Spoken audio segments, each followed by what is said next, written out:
Hello friends, I am Darshan Mitkari. I teach corporate law at CA and CS level. अभी corporate law हमें क्यों होता है, तो आपको पता है इंडिया में बहुत सारी कंपनीज आती रहती है, स्टार्टअप कंपनीज ग्रो होते रही है, तो इंस्टीट्यूट चाहते हैं कि आपको लॉ सब्जेक्ट अच्छे से आए सो दैट आप उनको सही तरीके से प्रमोट कर सके, ग्रो कर सके, इनकॉर्पोरेट कर सके एंड मैनेज कर सके।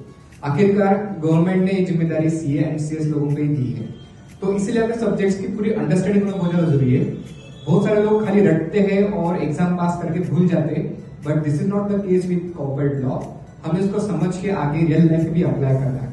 इसलिए हम क्लास में पढ़ते समय प्रोविजंस तो पढ़ते ही है, बहुत बार बेयर एक्ट का एक रेफरेंस भी लेते हैं। उसके अलावा जो रियल केस स्टडीज है, ऑन गोइंग केसेस है, उसको भी हम यूटिलाइज करते हैं, उसको भी हम स्टडी करते हैं। उससे बेनिफिट ये मिलता है कि हमारा रिटेंशन लेवल बहुत ज्यादा रहता है। और एक चीज इंपॉर्टेंट है कि बहुत सारे लोग लॉ को थ्योरी सब्जेक्ट मानते हैं, बट मैं तो बिल्कुल ही नहीं मानता।